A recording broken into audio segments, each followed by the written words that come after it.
Alright guys, so in this video, we're going to be looking at the interior angles for triangles.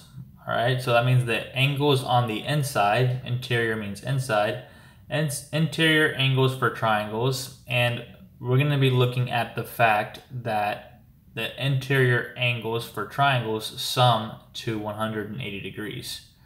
Alright, so what we're going to be doing is we're going to be showing this number one right here. We're going to show that the sum of the interior angles, all right, that means the angles on the inside. Okay, so maybe I'll call this, I'll say the angles on the inside of a triangle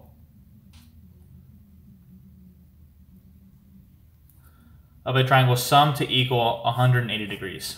All right, so I'm going to show you guys why you guys learned in 6th grade and 7th grade why the sum of the angles was 180 degrees. Okay, so why the 180 was always associated with the inside of the triangle.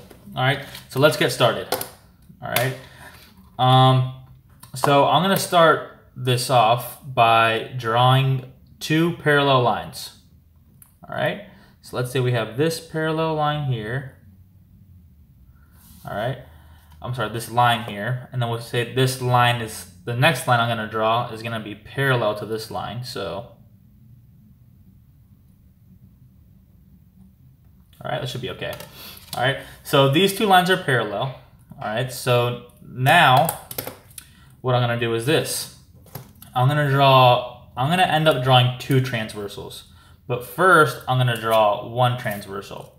All right, so here's the first transversal. Remember, transversal is just a line that cuts through. All right, so here's the first transversal. I'm drawing in purple.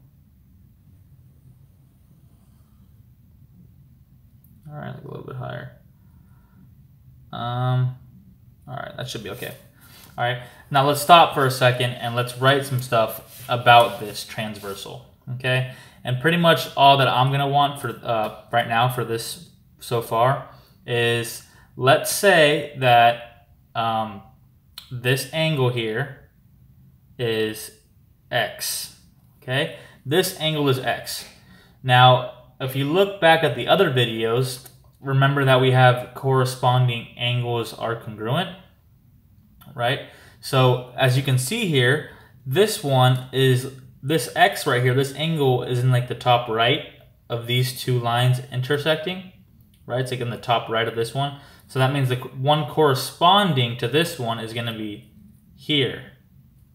And this top right, right? Here's the top, it's in the top right of this one. All right. So far you guys should be okay with what I've done right here. All right.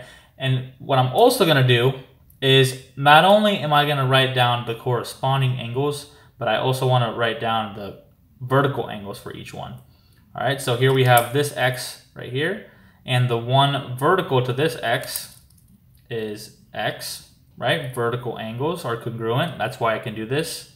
All right, and I can do the same thing up here. So because these were corresponding, I can use the fact that vertical angles are congruent to put this x there. All right, everyone should be okay. You guys should be okay with what I've done so far. All right. So now what I'm going to do is I'm going to draw another transversal, but realize that what we're trying to do is to do something with triangles, right? We want to show something that's true about a triangle.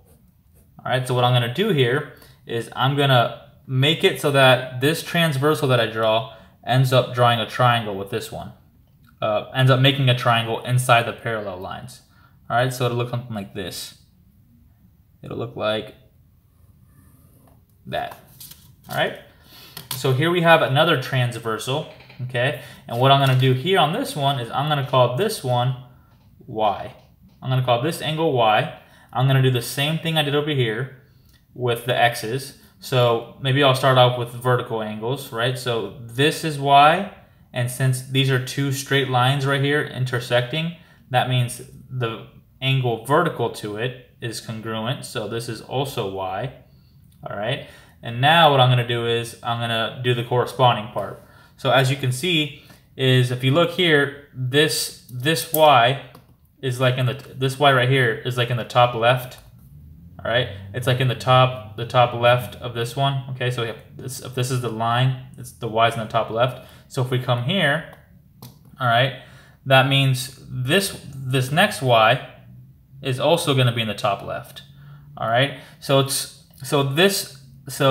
can be a little difficult to see sometimes. So this is the x for this one, and that's the corresponding. So that means this is the y for this one, and the one corresponding is just going to be the one that sits right up here. All right, if you need to take a moment just to see how I got there. So this angle is corresponding to this angle. And then I'm going to use the fact that, if it helps, try to not look at this purple line. So try to pretend that the purple line, the entire purple line isn't there, and we just did the same exact thing we did here with the blue line. All right. And now what I'm going to do here is I'm going to say y also has a vertical angle, right? Again, try to pretend the purple line isn't there. So the vertical angle to y is right here. All right, and we know we know vertical angles are congruent, which is why I can do that. And lastly, I'm going to call this angle right in here. Actually, use green. I'm going to call this angle in between x and y. I'm going to call that z. All right, and as you can see, what I've just done is I created a triangle x with angles x, y, and z. All right, so I haven't showed you anything about the fact that they equal 180. But that's what we're going to do now, all right? And it's going to be pretty straightforward. So here's what we can do. So recall a straight angle. So we need to recall a straight angle. Recall a straight angle measures 180 degrees, all right? A straight angle measures 180 degrees. Remember that a straight angle is just a line. Is the angle. A straight angle is the angle that comes from a line. All right, so this right here is 180 degrees. All right, we're going to use this fact right here. Okay, so we're going to use this fact with this line right here. All right, so what I'm going to be looking at is I'm going to be looking at this arc right here. All right, so if you look at this arc, right, so this is a straight line right here. This line right here is straight. I just made an arc, and what we can, and so we know that inside this arc, right, visually you can kind of see that we have this angle, and this angle, but this line is a straight line, so this arc is 180 degrees. So that means this angle and this angle and this angle have to add up to be 180 degrees. So in other words, x plus, maybe we'll go in order, x plus z plus y has to equal 180 degrees because this is a straight line. Okay, so this thing right here is 180. The entire thing is 180.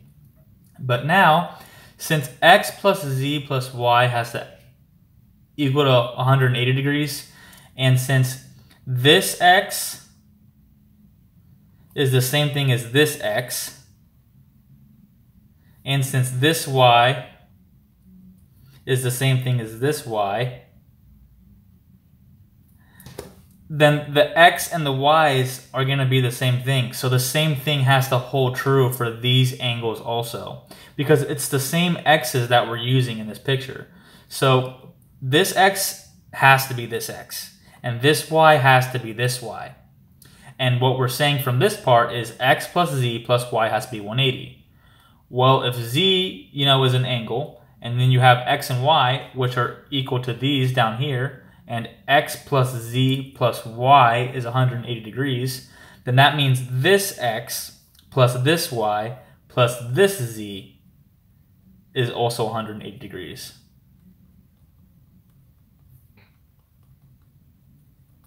All right, guys, and that's pretty much that's there is to this proof. All right, it's recognizing the fact that we have these are they're congruent, right? They're alternate interior, all right, and they're the same measure. These are the same measure, and since we're saying that these have to be 180 and these are the same, then that means these have to be 180 also. All right, and here we have a triangle, and this is our triangle right here. All right, you can kind of see that we have our triangle right in here. All right, and you can do this with any triangle. All right, for our class. All right, you can pretty much do this proof with any triangle. All right, so now you see our triangle that we have. All right, and that's pretty much all there is to this proof. All right, all we did was use the fact that this right here has to be 180, x plus z plus y, but this x and this x is the same, and this y and this y is the same, and here we have a little triangle. That means x plus y plus z, that means this x plus this y plus this z has to be 180. All right, guys, that means there's 180 in here. Hopefully that makes sense. If it doesn't make sense, feel free to ask questions in the comments, and I can make more videos clarifying the topic. But that's going to be it for now. Thanks for watching.